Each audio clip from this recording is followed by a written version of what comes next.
Assalamualaikum warahmatullahi wabarakatuh. Hello student, good morning. Back with me Miss Puji. How are you today? I hope you are fine today. Okay, welcome to my English class today. Today we are going to discuss about the grammar. In English, this is usually called simple future tense. Okay, next. Overview. Here, I have a 5 point in the simple future tense. The first is definition, yaitu pengertian. And the second is pattern atau rumus atau pola kalimat. And the third is time signal atau keterangan waktu. And the fourth is example of simple future tense. Jadi contohnya dari simple future tense. And the last is function of simple future tense, yaitu fungsi dari simple future tense. Okay, next. Definition. The first is definition. Simple future tense is used to express an action that will occur or happen in the future. The simple future tense refer to a time later than now and express fact or certainly. Jadi pengertiannya dari simple future tense yaitu digunakan untuk mengungkapkan suatu tindakan yang akan terjadi atau terjadi di masa depan. Dan simple future tense mengacu pada waktu yang lebih lambat dari sekarang dan mengungkapkan fakta atau kepastian. Oke, next, there are pattern. Nah, dalam rumus simple future tense tetap sama untuk first person singular and plural. Jadi untuk rumus dari orang pertama bentuk jamak atau tunggal itu sama. Dan rumus untuk orang kedua, orang ketiga, single dan jamak juga tetap sama. Untuk rumusnya itu adalah the first is rumus positive sentence. Jadi kalau kita membuat sebuah kalimat positif, kita bisa menggunakan rumus subject plus will or shall plus verb 1 plus object. And the kalimat is negatif, kita bisa menggunakan rumus subject plus will or shall plus not plus verb 1 plus object. And then if the sentence is interrogative, jika kalimatnya berupa kata tanya, kita menggunakan rumus will or shall plus subject plus verb 1 plus object. Di sini perbedaannya, kita menggunakan will itu jika subjeknya I, she, he, it. Dan kita menggunakan shall itu jika subjeknya I dan we. Okay, next. There are 6 time signal. Jadi ada 6 time signal atau keterangan waktu yang bisa digunakan dalam simple future tense.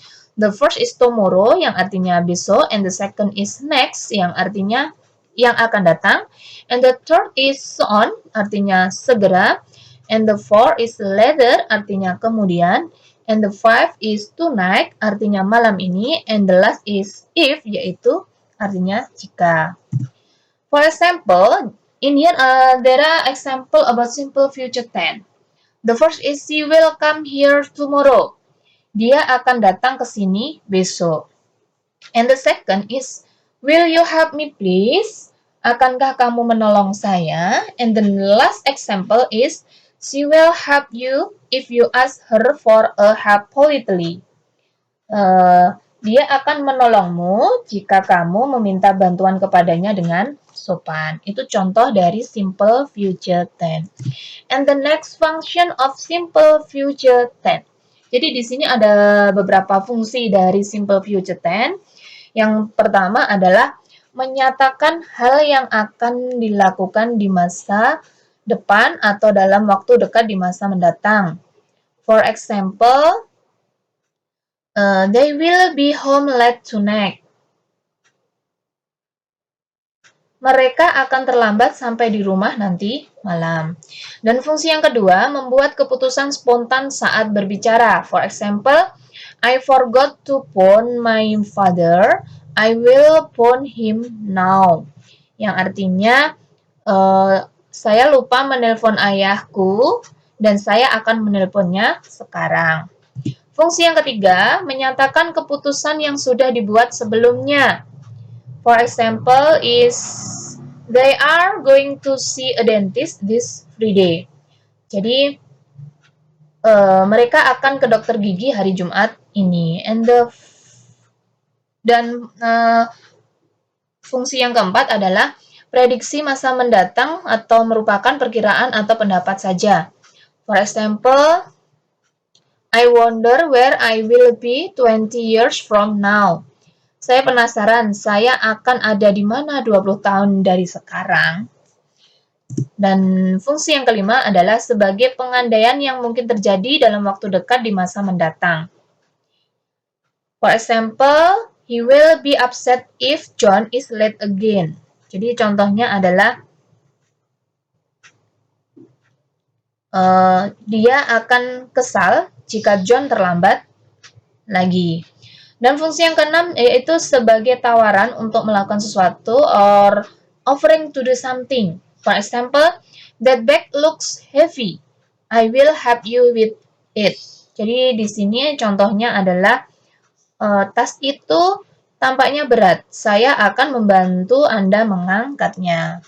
Dan fungsi yang terakhir atau yang ketujuh yaitu meminta seseorang untuk melakukan sesuatu or asking somebody to do something. For example is, will you ask them to be quiet please?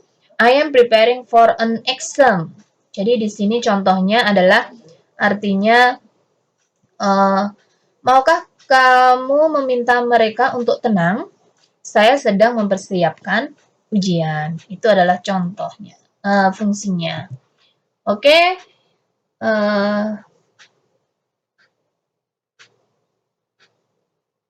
I think enough. And do you have any question about this learn? Well, that also your lesson for today. Thank you for watching and don't forget to like, comment, and subscribe this lesson.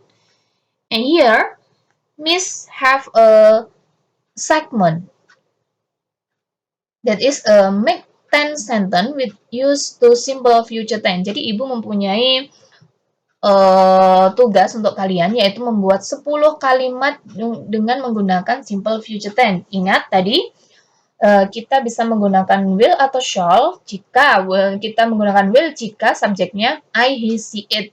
Sedangkan kita menggunakan shall itu jika subjeknya I dan we. Dan untuk menyatakan niat dan untuk simple future tense itu digunakan untuk menyatakan niat pribadi, maka digunakan to be going to, sedangkan will atau shall itu juga digunakan untuk menyatakan pernyataan umum. Oke, itu dulu dari saya. Untuk pertemuan berikutnya nanti Ibu akan menjelaskan perbedaannya penggunaan tersebut. Oke, I think enough and see you again. And have a great day and thank you. See you. Bye-bye.